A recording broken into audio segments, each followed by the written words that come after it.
All right, welcome. Thank you everyone for joining. Before we start, if whoever's here now, if you can put a 1 in the chat, make sure that you can see me, see the screen. All right, perfect. Thank you everyone.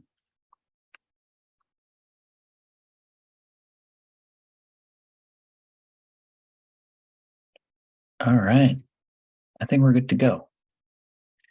Well, welcome to another NJThrives Small Business webinar. So these are weekly webinars, and they're created by the NJSBDC for small business owners like you to start, grow, and thrive. I'm your host, Christian Pichardo, NJSBDC Program Coordinator and Marketing Consultant, also CEO at NelumaMedia.com. So for those of you who don't know, the NJSBDC is a statewide program. We're powered by the SBA, the Small Business Administration, and state partners, and they help small businesses with 3 things. So 1 is no-cost small business consulting. 2 is training and events starting at $0, just like this one. And 3 is exclusive small business resources. So for today's agenda, we're going to go over several small business headlines. After the headlines, we'll jump into the webinar, and then we'll have a quick Q&A session towards the end. So please submit any questions you have in the little Q&A box at the bottom of your Zoom window. Now, as far as headlines, because this is part of our tech series, I'm going to go ahead and show you the Growth Accelerator Fund Competition.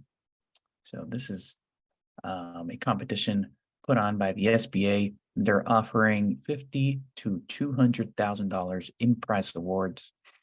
And it seems that it's to advance research and development for ideas to impact. So basically, this would be going towards R&D for your innovation. So here are the goals. There's some guidelines here, and I believe towards the bottom is the application. So we're going to put these links into the chat for you to revisit them once the webinar is complete, but you do want to keep in mind the application's open up till tomorrow. So please make sure you take a look at it between today and tomorrow.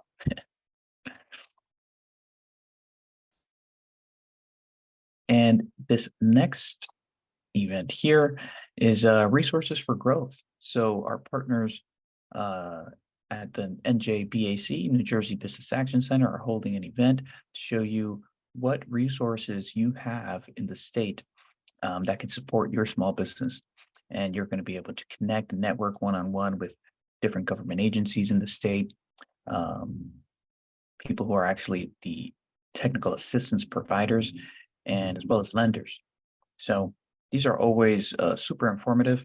So I would encourage anyone to always meet people, network, because you'll never know where your next deal, customer, partner, or even just a lifelong friend is going to come from. So those are the 2 small business headlines that we have for today. Now, before we jump into the webinar, there's 2 things to keep in mind. Please type your questions into the Q&A box below. There's a little Q&A sign on the bottom of your Zoom toolbar. So if you submit questions there, they're going to be a lot easier for us to sift through. If it's in the chat, there may be conversations in the chat where we may miss your question. As well, you can ask anonymously in the Q&A section. And number 2 is to please complete a 3-minute survey. So once this webinar is ended, you're going to get redirected automatically. You don't need to do anything to a survey. It's a 3-minute survey, very quick. But once you complete it, you'll get access to the webinar materials, such as the slideshow of the presenter today, and the on-demand video link, so you could watch it later. So those are your two things. And now I'd like to present to you what you're here today for. So it's our NJSBDC Tech Series event. It's the first of a series of 3 events. And today it's going to be choosing the right agency and starting your pitch. But if you want to go through this series with us, I encourage you to just register for all of them. Even if you don't think you'll be able to make it to them, at least you'll get the reminders and things like that. It's at no cost, so you might as well get the reminders just in case, right? So this is the purpose of the series, is to take you down all the way through from the beginning, just choosing a government agency, creating a pitch, all the way down to, hopefully we'll bring it down to how to commercialize your innovation. So yeah, that's our series. And now, without further ado, I'd like to welcome our wonderful NJSBDC Tech Consultant, Cheryl Vickroy. And she's going to be showing you today how to choose the right agency and how to start your pitch.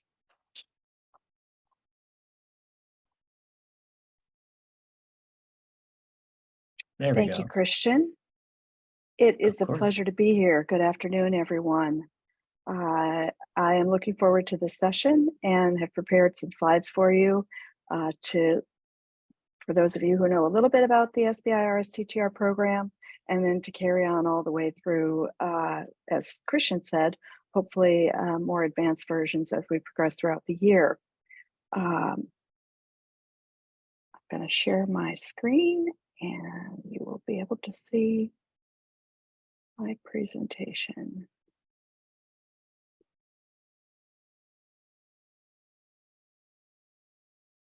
There we go. Show's all yours. Great, thank you.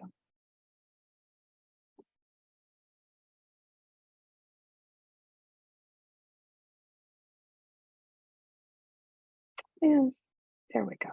Wasn't able to advance the screen, but now I've got it. So I refer to myself as a professor of practice. Why do I do that? Well, I've had some really varied experiences over the years. For the first half of my career, I actually worked in industry, in general business management, but I was what some people might consider an entrepreneur, because even though I was inside a huge nationwide association, I was always very innovative in my thinking and always trying to get our organization to move ahead in a kind of an entrepreneurial type way. Well, somewhere along the way, technology really made a major negative impact on my earlier field of business. And at that point, I really realized I had enough experience to realize that I had some entrepreneurship in me. So I started my own company and began to work in this area, SBIR STTR provision of assistance. I've been with the NJSBDC now for a couple of months, but have really been doing this work for about 22 years and have helped folks like yourself commercialize technology and collaborate on acquisition of well over $150 million at this point. Along the way, I also worked directly in a series of early stage firms, and 2 of them I served as the CEO. So not only do I have consulting experience from the outside, but am familiar with what it looks like sitting in your seat. And I worked in a series of other, mainly life sciences startups along the way as well. Likewise, I at one point was the director of what's referred to as the Center for Technology Commercialization.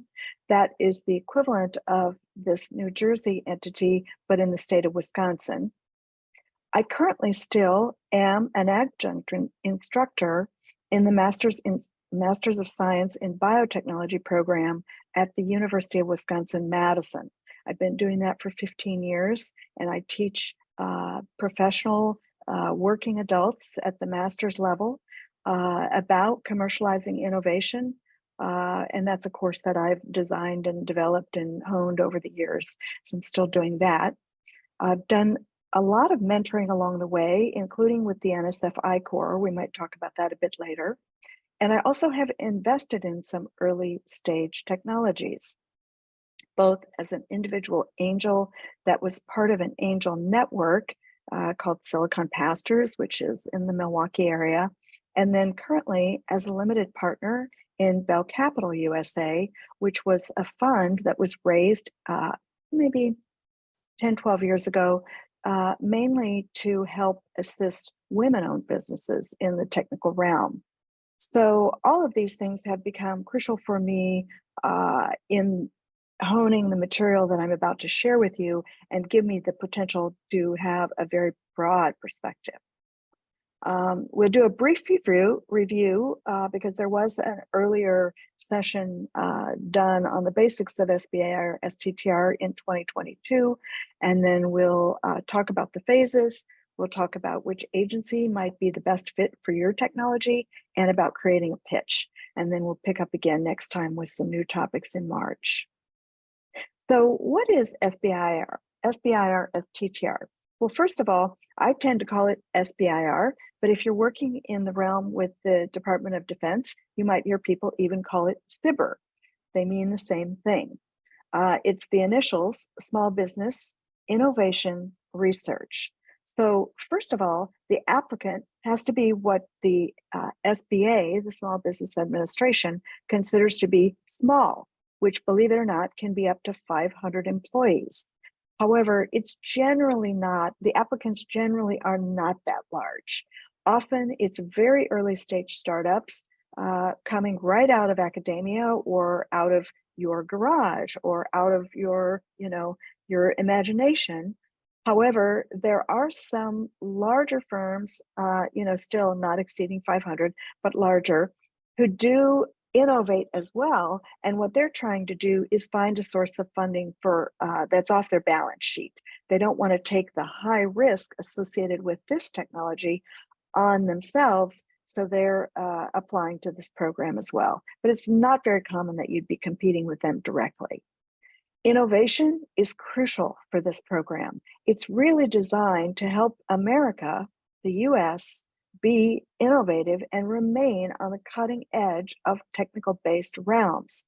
So the program managers and directors are looking for novelty in the technical realm and very high risk, something that angels and venture capitalists, for example, would not be willing to yet fund, and certainly with IP potential. It contains a component of research. So it's early enough that you haven't maybe yet proven feasibility. You certainly have not validated efficacy, safety, and things of that sort. So they're pretty early stage and has to be designed in a way so as to fit that research requirement. And there is another sister program known as STTR, wherein you have a research institution as a co-applicant. You can be collaborating with an academic institution, with a federal lab, or with others that are doing research. We'll talk a little bit more about this later, but that is often what people who are doing licensing within academia refer to as tech transfer. So that's where the two T's come in here, technology transfer research. Otherwise, the programs are still quite similar. They still need to be small business. They still need to have very high innovation and risk, and they still need to be research oriented.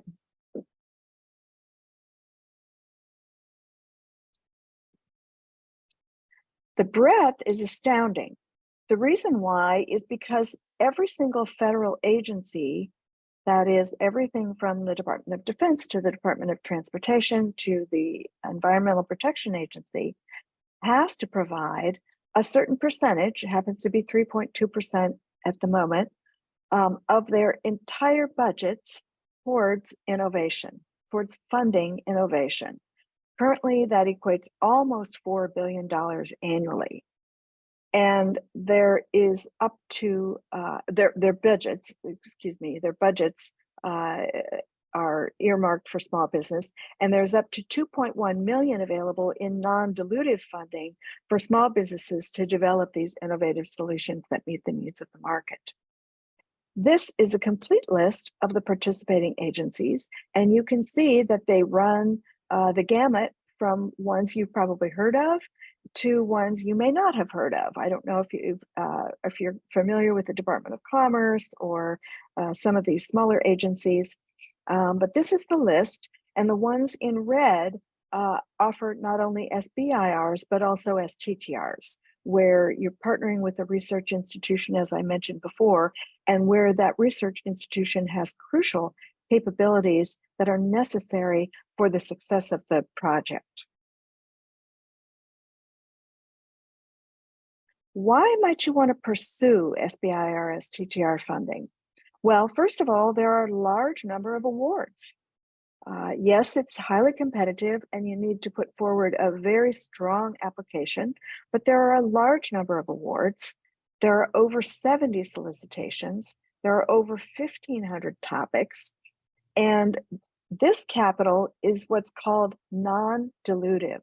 What that means is at this early stage in trying to advance your research, you are not giving up a piece of your company in order to get this funding.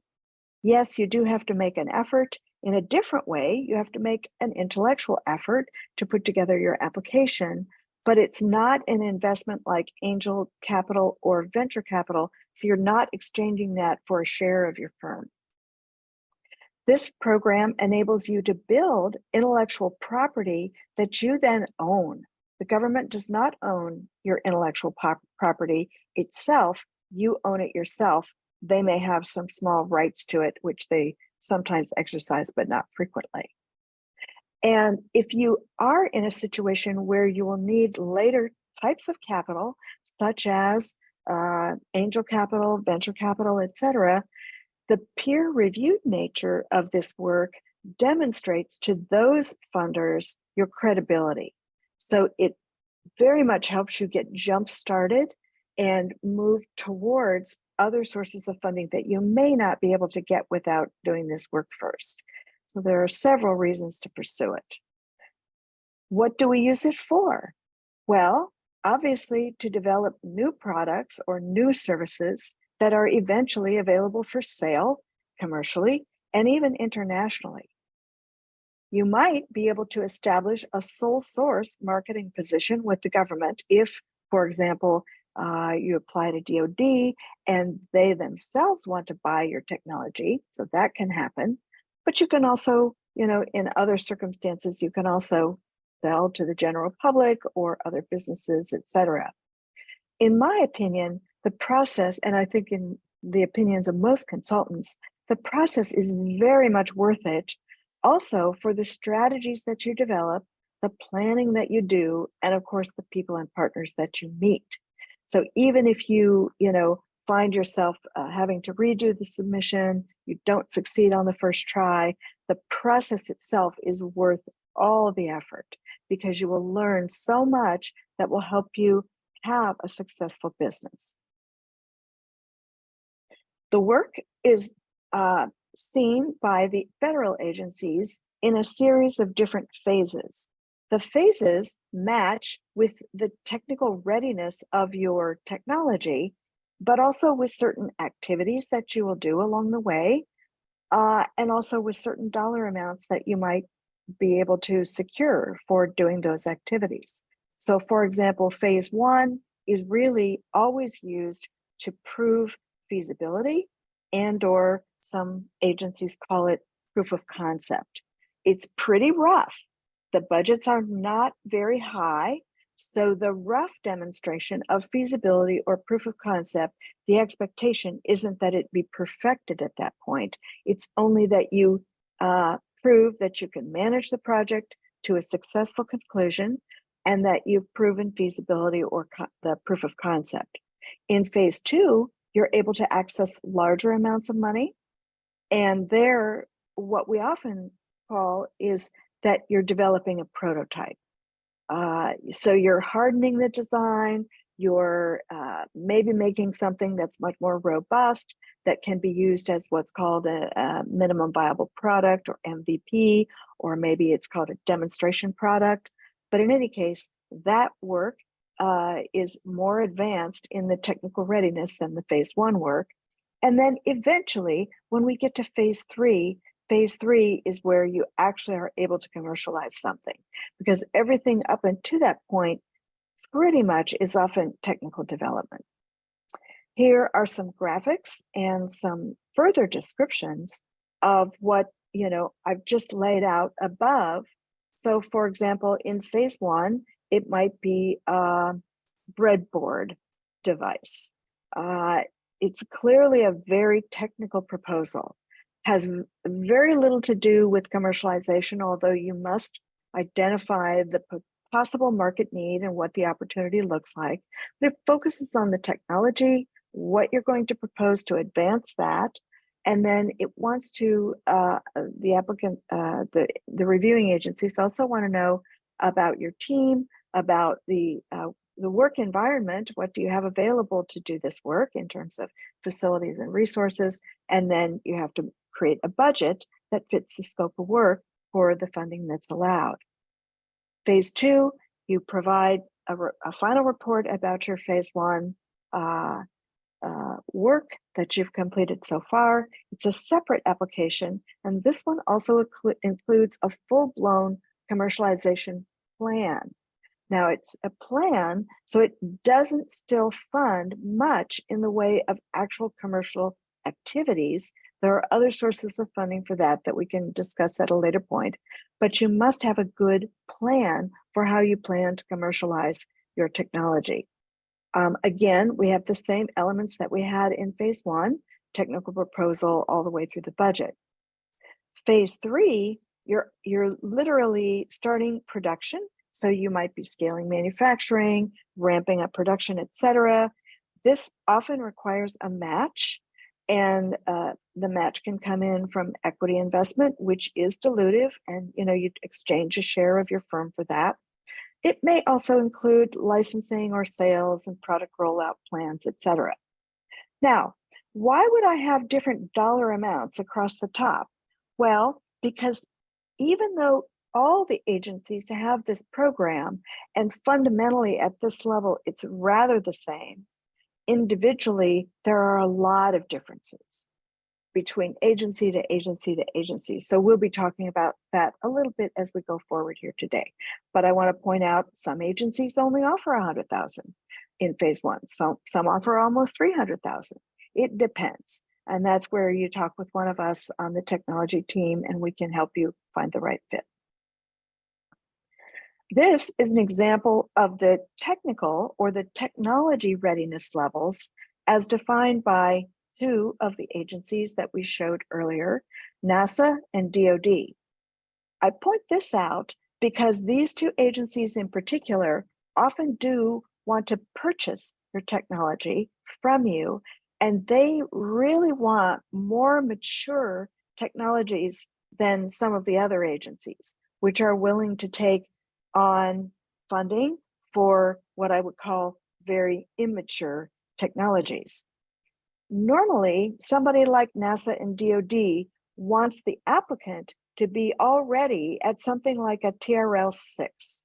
Do you see that in the middle of the slide where it says technology demonstration on the left and then TRL 6 in the thermometer type device? And then it states that a system or subsystem model or prototype has already been demonstrated to some degree. So this is rather far advanced. These two agencies, again, often prefer more advanced technologies, although with a small caveat, I'll say that some of them are starting to accept things at an earlier level of technical readiness. Other agencies, and we'll see in a moment, I'm going to talk about NSF and NIH, they'll accept things that are somewhere between TRL 1 and 2. So this is a good guide to use just to self-assess. Where am I now? Where is my technology right now in this scale of development? To help us know which agency you might be best suited for, but by all means, things are funded up and down the entire scale. Eligibility. Well, we talked a little bit before about having to have less than 500 employees. So that's a given. Beyond that, the idea that you have that you're looking to be funded has to be what the agencies call significant. So that's why that's capitalized there, to buyers or to society. And it also has to be innovative. Again, these capitalized letters, because this is so crucial. I mentioned a moment ago about the differences between SBIR and STTR. You can do this alone or with a partner. It matters not, but the scope of work defines, in many cases, whether or not you'll need a partner, because you may find that you have all the resources you need to undertake an SBIR on your own, or you may find that you need a piece of equipment that's very expensive, and maybe it's only available within a research institution. And in that case, that sort of defines that for you, requires that you're sort of in the STTR space. Excuse me. The company does have to be for profit. In other words, it can't be a nonprofit, and it has to be located in the US to be eligible. And it has to be greater than 50% owned or controlled by US citizens, permanent resident aliens, or domestic business concerns, or several, meaning multiple, VCs, hedge funds, or private equity firms. What they're trying to avoid here with this eligibility requirement is that firms which are already completely owned by venture capitalists or majority owned, let's say, would not be eligible. So there are some tricky little things there, but in the earliest of phases, I would say it's probably not very likely that you'll already be owned by a venture capital firm. And then, of course, we've discussed the employee limit earlier. What is needed is that you have the staff and the facilities available to prepare what we think of as a scholarly document. In other words, it's based in research. It's based in cited literature, cited sources that you can rely on to construct your arguments for the funding, et cetera. And then you need to be able to execute a research project. And this award decision will be reviewed by peers, people who are expert in your area. So a group of them will get together and do the review, and they decide whether or not your proposal is strong enough for funding. So choosing the right agency target. This is crucial to developing your overall SBIR STTR strategy. One thing that we look at is, does the agency or the institute have a mission that fits with your idea? Each of them have their particular missions. You know, the Department of Transportation, for example, is not going to fund a medical device innovation. It's just not a good fit for them at all. But there are other agencies which would fund that, and several, in fact. Then we look to see, are there any open solicitations? What is the timeline? What are their requirements? We also, depending upon the level of technology readiness that that your product or your innovation is at right now, we could see if they even have any contracts, which are different than grants. And I'm not really going to touch on that today, but if you are interested in those, you can contact myself or one of my colleagues on the tech team for an individual consult. We'll talk to you about that. So in order to have a good strategy, it's crucial that you have a winning team. The leader of that team is known as the principal investigator, or the PI. If you're already in academia or a research institution, you're probably familiar with that term, because basically what that means is the principal person who's leading the investigation. If you're not familiar with that, you can think of them as a project manager by and large, but who has specialized expertise. They direct the project. They're very well trained in the topic. They have to be expert. And hopefully they have other funded work that demonstrates that they can and have run a research project in the past successfully. Usually they are already an employee of the small business, although there can be times when they will become an employee of the small business at the time of the award. And it is required that the PI in most cases be employed at least half-time by the small business at the time of award. This means that that precludes 100% employment at another institution, for example. Beyond that, there are usually several members of the scientific and technical team, somewhere from 2 to 3. On a phase 2, you might have several more. These people are also skilled technicians and or scientists. Your team can include outside collaborators and consultants, and there are some budgetary guidelines about how much of the project these folks are permitted to contribute, but you don't have to have every single skill and capability on your team right at the moment. It's in fact often in your best interest to employ some consultants and collaborators early on, because that way they're not burdening your balance sheet, and you can bring them in and out at will according to the needs of the project. Also, they look for folks who might be strategic advisors or partners. In my introductory slide, I had mentioned that I had been a mentor before. So these folks are often mentoring you in some fashion. They might serve on a strategic advisory board, but they would probably do that for either very, very little money or perhaps no money whatsoever. You want to be careful how you use them. Don't be calling them every day, but certainly if you have an important project meeting and you need them, the agreement up front is that they would be there for you in that way. These folks are often tenured university faculty, but can as well be consultants with very specialized expertise and or, a long time in their subject matter realm. So how do we get started? Well, if you happen to be approaching June, for example, because that's when the National SBIR STTR conference takes place, you might consider attending one of those conferences. It's a lot of information shared over 2 or 3 days. You can get down into the granular detail. It's certainly not required that you do that, but you would learn a lot if you're able to do that. And that usually takes place in Washington, D.C., I think about the second week of June. However, there are many other ways. You can review the SBIR.gov websites and tutorials. You can look at previously funded projects. Certainly, you must read the entire solicitation for your particular agency. You can speak with the agency personnel if allowed. Sometimes that's restricted, but it's often encouraged.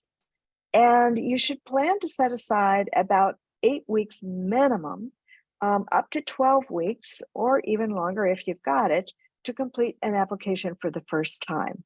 Why? Because there are many steps, and the first time around, you have to learn quite a bit of new things. If you reapply again in the future and can leverage that knowledge, all the better. But first time around, it does take a good amount of time. Also, we are here to help you and guide you. That's why we exist. And so it's anticipated that you would ask for our help. It's you're not expected to go through this on your own. So those are some basic tips for getting started. Now, I want to go down a level in granularity or detail and talk a little bit about 2 agency examples. A while ago, we looked at the technical readiness for 2 of the contracting agencies. Now we're going to look at 2 examples of agencies that, first of all, have quite large budgets, and second of all, fund earlier stage research. So I'm going to talk a little bit about the National Science Foundation, or the NSF, and also the National Institutes of Health, or the NIH. And just do a little bit of comparing and contrasting how these might be different, okay? So NSF, for example, has historically been known as an agency that funded so-called basic research. That history follows them into the present day in the sense that they love to fund what are known as platform technologies. In other words, technologies that have several use cases, several industry applications, several different markets, etc. It does not make NSF blink at all. You do have to choose one to propose for your project, but if you state in the proposal that you have a platform technology, they're very excited about that because they know it means more potential. They have a very strong emphasis on the commercialization aspects. In fact, over the past 6 years, it's ramped up to the point where the weight is equal, if not greater, on the commercial potential. Again, you're not executing on that this early, but the commercial potential absolutely has to be there. They have paid for and funded and developed their own approaches to teaching applicants about commercialization, especially with respect to what's known as lean startup, customer discovery interviews, and so on and so forth. They have 6 or 7 years under their belt on this and are running programs all over the nation using their methods. NSF requires a pitch as a first step and specifies its content. Now, in contrast, the NIH is organized completely differently. If the plural of the word institutes is in their name. So that's a clue to remember, oh yeah, they have several institutes. In fact, they've got, I don't know, a dozen or more. And these institutes are mainly organized by disease target. That means they might fund some work for Alzheimer's, for cancer, for mental health, and so on and so forth. But it's mainly about health items and organized by end use application. So if you have something that's very concretely focused or discretely focused on a single end use, NIH may be a good home for your technology. They early on recognized the influence of the regulatory agencies and the realistic time impacts of that on commercialization, because NSF will fund software and other things that are not even regulated. NIH, almost always it requires some kind of FDA regulation. They came late to the party on lean startup and do apply some aspects to it, but there are some things about that that don't fit very well. I know this from personal experience, and this is part of the stuff that I deal with in my master's class. So we have to sort of read the tea leaves and pay attention to all the nuances in NIH's application of lean startup, although again, they do use it and train on it. They offer both grants, which are investigator initiated, and contracts, which are specified required work. Investigator initiated work means you get to decide what you propose. Contracts and specified work means the agency is specifying what they'd like to fund, and they're asking you to be responsive to that. So it has more of a matching game. NIH does not require a pitch. However, I still recommend it. I think there are ways that you can benefit with that by starting to build a relationship with the program manager, by speaking, with them about where they think the home for your technology might be, if the institute selection is a bit gray, and so on and so forth. So let's move on to a detailed slide showing NSF's pitch requirements. This is online. I just copied it from there, so you can find this easily online. But you can see that it's quite specific. They give you a word limit. It has to be very short. They want 500 words or no more about your innovation, 500 words, but no more about the technical objectives that you want to propose and the challenges that you might foresee. And then they want even fewer words about the market opportunity and the company and the team. And they want you to follow these instructions. Their pitch is useful to them in particular because it helps them know what's coming in the future. And in that case, they can recruit reviewers, they can assign internal personnel that have a fit with whatever it is that you're pitching. And so they love doing that because they're the breadth of what they fund is extremely broad. Everything from medical innovations to agriculture to software. I mean, it just goes on and on. They'll fund so many different things. So they use this pitch, they want it, they turn them around very quickly. And if any of you are intending on applying to NSF and you want us to look at your pitch before you submit it to the agency, myself and or my tech team would be happy to help you with that. Normally, they approve the pitch. I have seen very few that they don't approve, and it's only if it's clearly not innovative, clearly not a match. So sort of some of these things that I've already discussed earlier in the presentation that you can self-assess and figure out, do you fit that criteria or don't you? So you may be able to save yourself some time if you look at these slides again and see how well you match the earlier things we've discussed here today. Again, NIH doesn't require the pitch. You still may benefit from doing that. I've found a very mixed outcome from NIH, and it's been dependent over the years entirely on the personality of the project program manager there. Some of them feel like they can't say much. That's a personal restriction that they're sort of putting on themselves. But if they've been around for years and they've sort of been trained not to be, reactive to what you are proposing, they might be more reticent to share things. But if you find maybe a younger program manager or somebody who's just more forthcoming in general, they can share some really helpful information because they know which institutes have what amount of money and tend to fund what things, etc. So, again, it's a journey, and we get on that, take that first step and then go from there. One thing that does help is to, if you are going to pitch to NIH, is to draft your specific aims. Now, a side note here, each agency, again, has different terminology. So what NIH calls specific aims, NSF calls objectives. It's the goals and meat of your research proposal. So let's talk about the example with NIH. If you're going to draft some specific aims for them, you want to start thinking about, can you complete the aims in the time frame allowed, which is usually no more than 12 months? Again, does your project tackle important research? Can it move the entire field forward, not just your firm, but the intellectual field? Can it move them forward? Do you have your own preliminary data or published data from others that you might consider as preliminary data?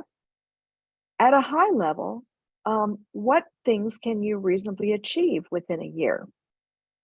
And you want to start broadly emphasizing the significance, then focus down on generating experiments with clear endpoints that reviewers can readily assess. Typically, applicants choose 3 specific aims. It's certainly not required to do that, but the time frame and the budget often calls for something like 3 aims. If you limit to a few specific aims, it keeps you clear of the very common mistake of being overly ambitious. You don't want to propose more than you can actually succeed in doing. It's much better to think small and propose less in this realm than to do the opposite, which is different, by the way, from academic RF1s and different kind of proposals that you might have. Some things you might want to ask yourself: would your reviewers see your proposed project as an important problem in a significant field? Would they see your aims as capable of opening up new discoveries? Would they regard, remember, these are your peers, would they regard the work as new and unique? Would they view your aims as likely to exert a significant influence on the research field overall? And then, are your aims clearly written and are they easy to understand? These things are all important as you think about moving forward with that. Beyond those sort of, I would call them more, checkbox or technical things, you also want to tell a very compelling story.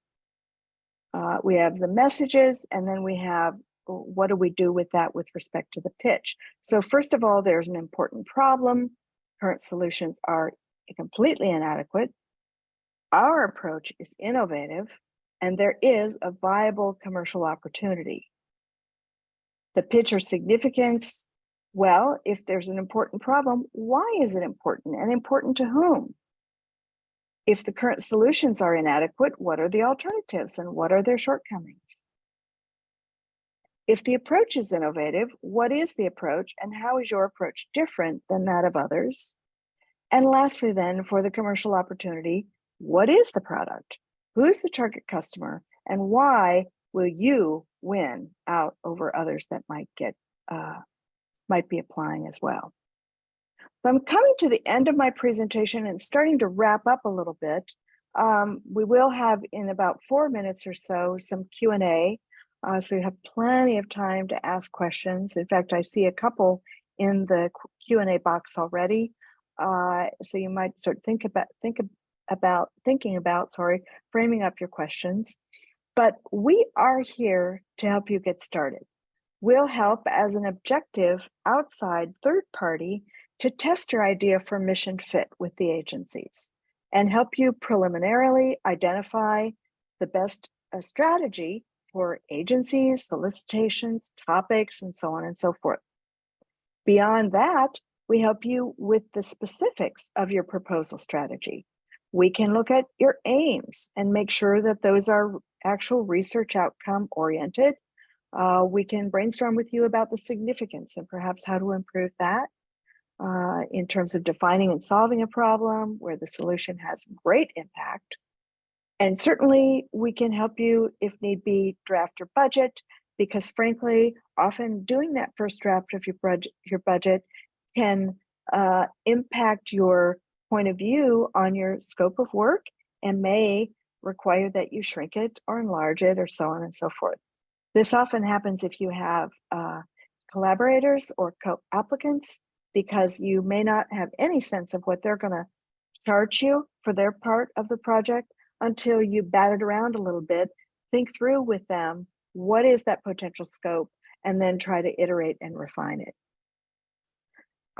Lastly, we provide review and guidance on your draft proposals. We're happy to do that. So as we wrap up, I'll just say in summary, and something that will sort of lead us on to the next more granular topic that we're presenting a month from now in March. So remember, the funding is for high risk innovation, and thus it is completely non-dilutive. If you're willing to put in the work and effort and you receive an award, you're not giving away 1% of your company. You still own it all. We need to think about which agencies may be a match. Does the agency require a pitch? Do they appreciate a pitch? Each one is different and they have different requirements. So we need to think about looking that up and seeing, what do we do for your agency? Know that the proposal preparation will take several dozen or even hundreds of hours of effort. The program is highly competitive.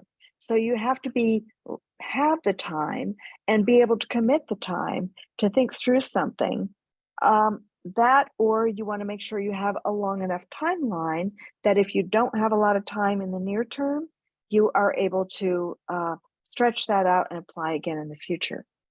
Again, myself and the rest of our technology team, our NJSBDC Tech Team Consultants are here to help.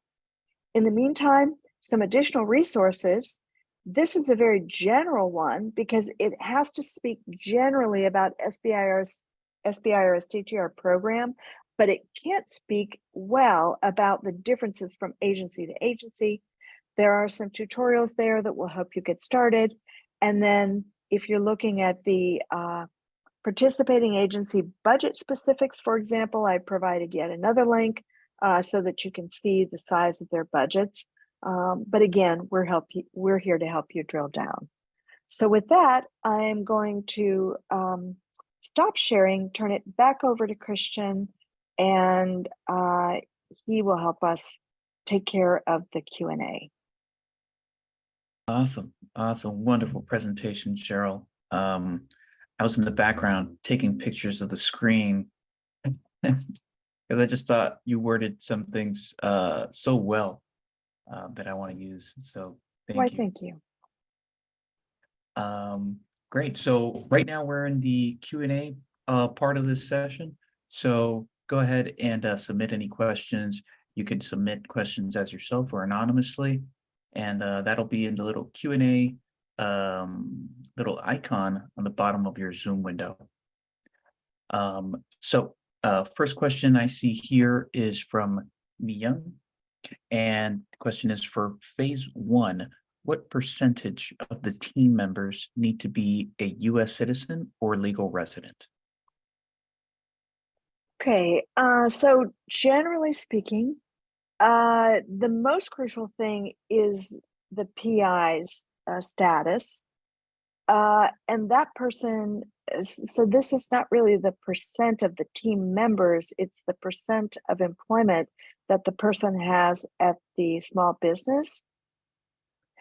All of the work, I'm going to answer your question in a different way because it doesn't really apply as asked. So I'm going to kind of nibble around the edges and then we'll see if I've answered it sufficiently for you. All of the work itself has to be performed in the US, but then when we think about the status of the team members, if they are here on a work visa, a visa that allows them to receive payment, that is, they can be a part of the team. So, but we don't usually think of it as a percent of the team members that need to be citizens. I'll stop and say one more thing about why this is the case, and that is because this funding is essentially made available through US taxpayer payments. So it is nationwide focused, and other countries do have sometimes similar programs that are funded by tax collections in their country and or local resources there. So if I haven't answered your question very well, feel free to re-ask it. I'm sure we'll have time to cover it again. Awesome. Have a question here, a couple anonymous questions. I have concerns about being controlled / dominated by those providing the funds or investing in the projects. Okay, many people do. They prefer some level of independence, in particular if they're coming from an area where the nature of their investigations have not been constrained in any way. But I would say you do have an enormous amount of freedom within this program if you are doing grants. There is really no control or domination by the agencies themselves. There are requirements, but there's no what I would consider control or domination. What you might be thinking of is later investment that comes on the equity side that is dilutive. And in that case, if you partner with an angel investor and or with a venture capitalist, at some point, the control does often shift out of the hands of the inventor. I personally come from a win-win philosophy. So, and keep in mind that I've both consulted in this realm, but also run companies and so on and so forth. The best partners that you can find, even among equity investors, are those that share the same goals that you do. In that way, I don't think you'll feel controlled or dominated because your goals will be considered, they'll be a part of the dialogue, you will agree to them with these other parties, and so on and so forth. So I get that you might be concerned about that. It's okay to be concerned about that, but it needn't stop you from participating. I think there are many ways that you can work through how to collaborate and whom to collaborate with.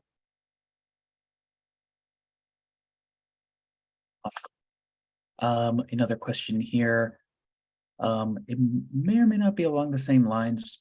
It says, during the presentation, haven't heard anything related to non-disclosure, whether disclosing information about your project/product with you or solicitors. Thanks. Yep, great question. So there is a high degree of professionalism among the people who work in this realm. Most of us treat everything confidential. For example, I often tell my clients, I don't even tell my husband what I do. I mean, he has a vague idea of the kind of work that I do, but I don't talk about specific projects with him and so on and so forth. Similarly, the reviewers and certainly the people at the agencies are expected to hold any information that you share in confidence. As an additional protection, you can, depending upon the rules for the agency solicitations, you can mark certain sections as confidential very specifically, and that will be respected and held confidential. And then you can also pursue intellectual property protection before you ever apply. So, for example, if you're thinking about applying and you think you've invented something, especially because right now it's first to file, you might want to speak with an attorney and think about filing a provisional patent before you ever even apply for funding and disclose the information to someone. So there's several things. I covered a lot of them. We don't have a real lot of time left. We may have to talk about that again, either offline or in the future. I think there's many ways around that. Yeah, absolutely. And to the person who asked this question, you could always connect with the NJSBDC, and we have a confidentiality policy. So everything is held in confidence. So you could always connect with us, ask us those questions. All right, next question here. Is this relative for grassroots projects/products? Yeah, so thank you for the question. And I'm not sure I understand it perhaps as you mean it. When I hear the word grassroots, what I often think of is things that are coming from groups that have an interest in certain aspects of society, or I think of sort of like co-ops, and I think of I'm struggling to find a good example, but that's what I think of when I hear the word grassroots. So I don't know if we take that definition of grassroots, I would have to say, I probably not, but possibly, because remember, the S in here means small business. So it wouldn't be a nonprofit, it wouldn't be a co-op, it wouldn't be sort of grassroots in that way. However, if you mean early stage, I did share some slides in the beginning of my presentation, and maybe you came on a bit late or something, that showed the level of technical readiness that's required. If you're talking about grassroots meaning early, very early work is acceptable. There does have to be some logic and reasoning applied as to why you even think this idea has merit. And that is where what we call preliminary data comes in. Now, preliminary data can be work of your own or work of others. It can be work that you find in the literature that's done by others, but there has to be some premise. In other words, this idea just didn't drop on your head in the middle of the night from nowhere and has no citations or sources in a bibliography, et cetera, as to why you even think that. So we have to be careful that there needs to be some logic and reasoning to it, but otherwise early stages is fine.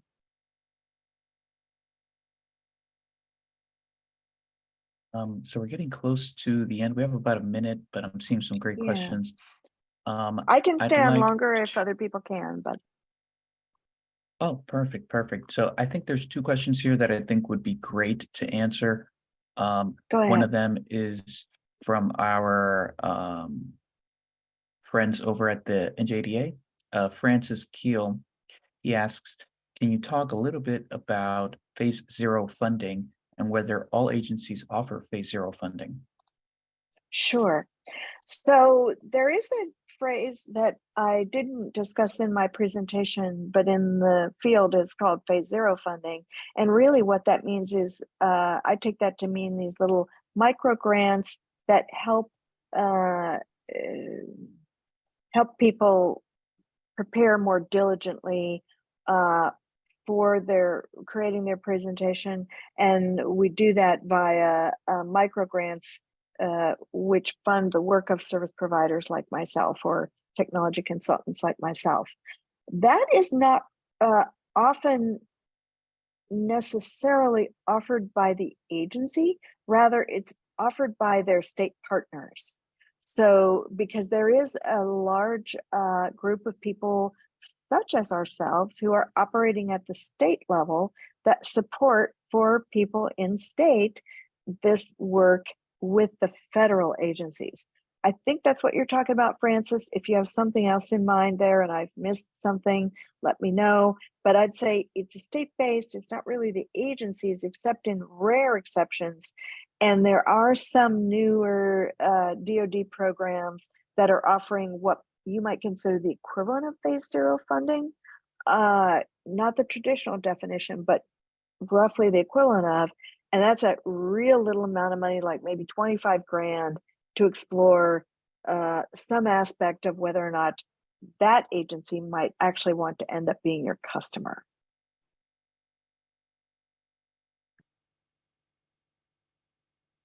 So I'm going to answer two of these questions that are pretty quick. So for the growth competition, if there's any other opportunities like that in the future, I would recommend to sign up to our newsletter.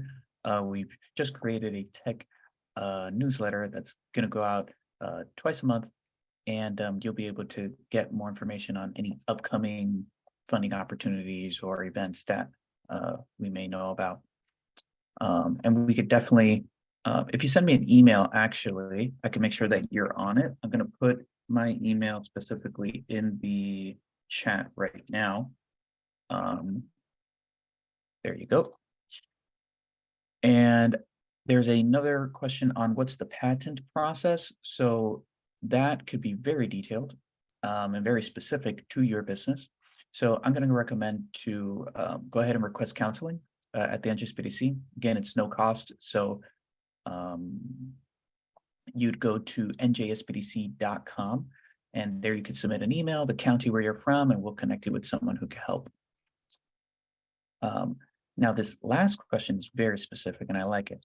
So it is the principal investigator is not the quote unquote expert, but possesses the knowledge to manage the project along with a team of experts. Would this structure work, or does the principal investigator have to be the inventor / expert?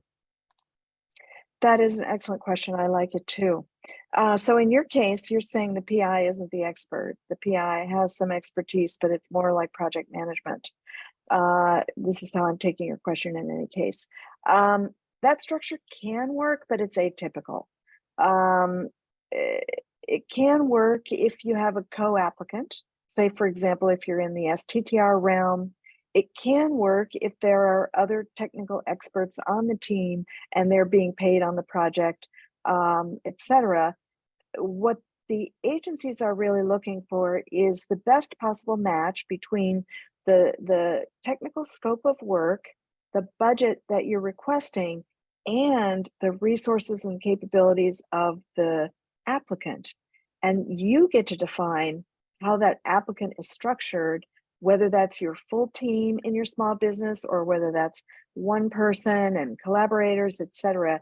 It can vary a lot agency to agency and depending on the technology. But in some respects, they're looking for that robust set of people who match the scope of work. We can redefine the scope of work over and over again if we need to try to better fit the resources and capabilities that you have, but know that there are a few hard and fast constraints that we probably need to discuss in person. Awesome. Awesome. Great. I think so that was the last question. I want to thank you, Cheryl, for answering everything, and plus the presentation again was great. I want to remind everyone as well, the audience, that the NJSBDC has a dedicated tech team that is able to help your business or your innovation submit proposals to government agencies to potentially, win a grant. So you can do it yourself alone, or you could have a team, again, at no cost, assist you with the entire process. So you can do that at njsbdc.com, or you can scan the QR code here on the right. And now, as far as next week's webinars, we're holding part of our export series. This is how to secure payments and financing for small business exporters. So if you're in that industry, this may be useful for you. Go ahead and scan the QR code here to register.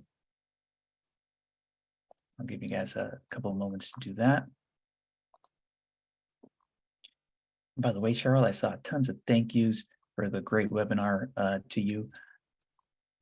It's my pleasure, and it's been really enjoyable for me. I hope I've been helpful.